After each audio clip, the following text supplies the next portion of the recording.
Hi, I'm Brian. Kettle's on. Make yourself a cup of tea. Now, today I want to talk about Ghostbusters Afterlife. Now, if you've not seen the film, don't worry, there'll be no spoilers. I haven't seen it myself yet. I am hoping to go see it next week. But the critics for the film don't seem to be enjoying it that much. And I think a big part of that is because of 2016 Ghostbusters, which, let's be honest, wasn't a great film. Some people enjoyed it, and if they enjoyed it, great. But a lot more people tended not to enjoy it, and it got a lot of backlash, and people didn't go see it, and it didn't make money, and the critics despise that. Everybody should have loved this film because it had a female cast, but having a female cast doesn't automatically give you a great film. Good script writing, an enjoyable story, that gives you a good film. But if we're just looking at the Rotten Tomatoes scores for both films, the 2016 Ghostbusters, 74% fresh for critics and a 49% on audience scores. Compare that to Ghostbusters Afterlife, critics is down to 61% and audience score is way up to 96%. So clearly Ghostbusters Afterlife is giving the audience more of what they want. It's respecting the franchise, which is something the 2016 Ghostbusters didn't do, and it's appealing to people's nostalgia. Lots of films do it. Films, TV shows, they appeal to nostalgia. Stranger Things was a major one when that came out, that leaned heavily on nostalgia of the 80s, and it worked. People loved the show. So Ghostbusters Afterlife, it's done the same thing. It's appealing to people's nostalgia of the 80s Ghostbusters, which, despite what some people think, wasn't a full-on comedy. There was humour in it, I'm not going to lie, there was some very funny parts in Ghostbusters, but it was, I don't want to say a horror comedy because it wasn't really a horror film, but it was a dark comedy. It wasn't the full-on comedy what Ghostbusters 2 was, which, as a film, I personally liked, I still like now. I enjoyed it as a kid, I still enjoy it today. I don't understand all the hate that Ghostbusters 2 gets. But the critics for Ghostbusters Afterlife just seem to dislike the movie. I didn't want to just go off Rotten Tomato critics. I had a look at a few reviews on websites. We've got this headline here from The Independent. Ghostbusters Afterlife review. A manipulative and ethically dubious nostalgia trip. Let's give it 2 stars. Now, I'll tell you now, I'm not reading all these reviews. I have looked through them myself personally, but I'm not going to read them all on the video. I'm just going to read the bits that show a narrow-mindedness of the critics, essentially, going after this film for one reason and one reason only, and I think you can guess what that reason is. The Ghostbusters Afterlife, dripping in unearned gravitas, this blatant sequel turns the original film's downtrodden dorks into superheroes. And the review goes on to say what happens in the film. As I say, I'm not saying what happens, I don't want to spoil it for anyone. Like I say, I haven't seen it myself yet. And then down here at the end, and by presenting one of the most popular films of all time as a cultural underdog, Afterlife helps prop up the bizarre sense of franchise ownership that fueled the worst of misogyny director Paul Feig's 2016 reboot. At least his female-fronted Ghostbusters had enough sense of clarity to treat itself as a Saturday Night Live adjacent comedy. And that was part of the problem. Nobody wanted a Saturday Night Live sketch as a Ghostbusters film.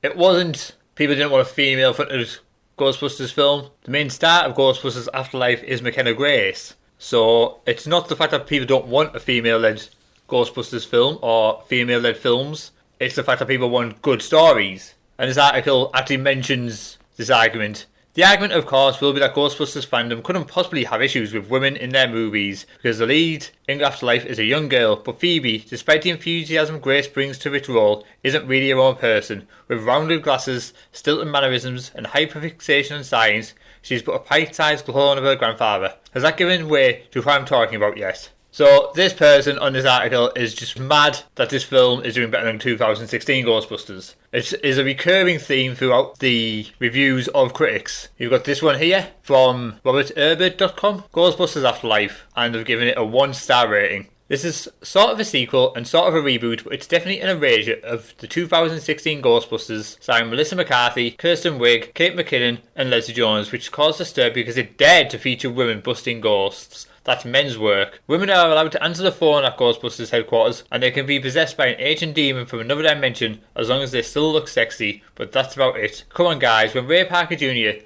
sang that Bustin' made him feel good, we all knew what he was really talking about. And yes, that catchy theme song is in here too, playing over the end credits. It's truly bizarre in retrospect to realise that this was a massive radio and MTV hit in 1984. So again, in this review, a big part of the argument is that 2016 Ghostbusters dared to feature women and of course the fan base is toxic and they hated it. Well, that's not the case. It was just a bad film. But of course critics can't see this. They can't see past their own sexist ways. And yeah, it is. The sexist way of looking at it is, it's women, it automatically should be good, and if it's not good, then you're just misogynist or some otherist or a phobe or whatever they want to throw, whatever word of the day they've learned that day to throw around. And it's just not the case.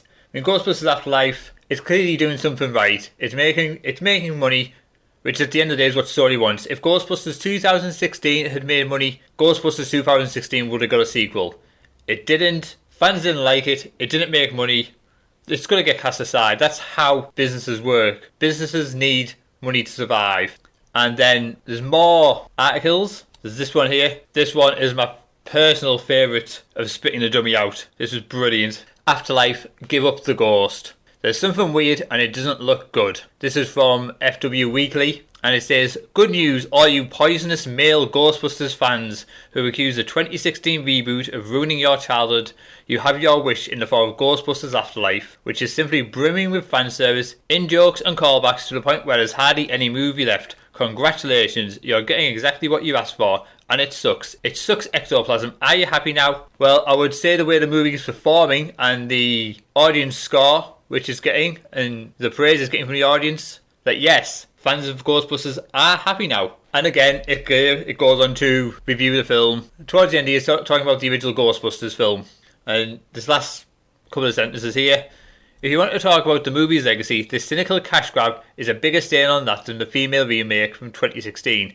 At least that indifferent comedy was trying something new. This craven nostalgia place is only fit for the storage unit."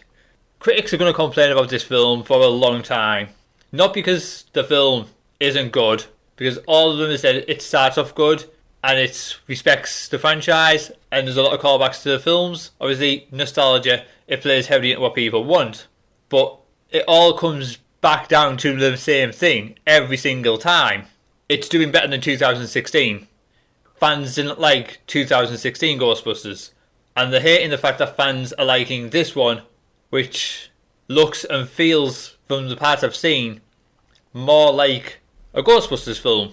It's what fans of the franchise wanted in 2016, but instead it was a huge ad-libbed sketch of a movie with a lot of over-the-top acting, messing about, dancing and shouting.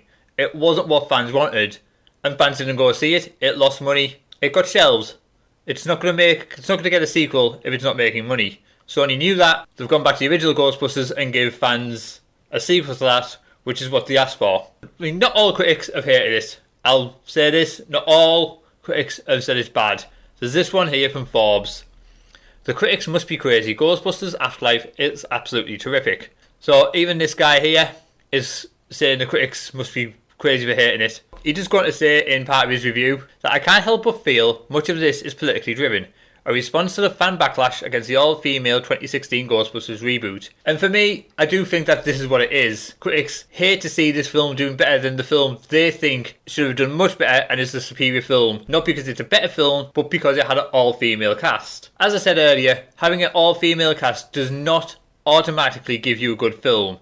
You need good script writing, you need good story, you need good pacing, you need people to be emotionally invested, and when you've got 4 people messing about, screaming, shouting at each other, trying to be funny, it's not going to work. Fans didn't like it. I don't know if critics liked it because they liked it, or they liked it just purely because it's an all-female film, and that's just what they had to push. They had to push female film, everybody must like it, and then get angry when the fans didn't like it, and say it was sexist, misogyny, and everything else they threw at the fans. Which isn't the case. It was just a bad film. And then here, towards the end of the article, he does say, "So what gives? I really do think it's partly the culture wars to blame. Fans didn't like the all-female lead Ghostbusters, and defenders of the film believed it was due to baked-in misogyny. Fans, on the other hand, just didn't like the movie. It didn't feel genuine. A lot was made of this divide on Twitter, with various culture warriors throwing their 2 cents into the ring. But here's the thing. Afterlife is also a female-led Ghostbusters picture. Phoebe is the lead character, pure and simple. This is primarily her story. The second most important story in the film is a mother's relationship to Egon. Trevor and Podcast and Dr. Goober and the original Ghostbusters are all secondary. This could have been called Ghostbusters The Rise of Phoebe and it would have been a more accurate film. So clearly, this is not about women in movies. This is not a divide along deep cultural lines, but rather a culture war issue because the media makes it one. Do critics really believe that 2016 film was better than this, funnier, more true to the Ghostbusters? I have a hard time believing that. And you know what? So do I. Ghostbusters 2016 was by no stretch of anything a good film.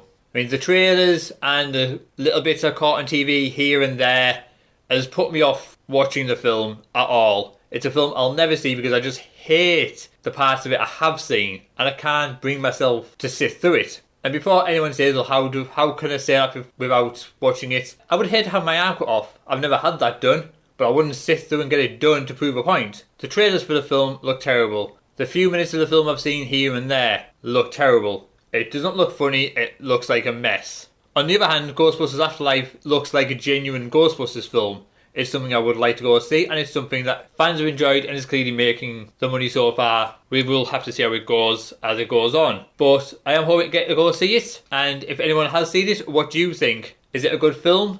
Do you think the critics are just angry that the film is doing better than their beloved 2016 Ghostbusters? Do let me know in the comments below, and that's all from me. I'm about to make a fresh cup of tea.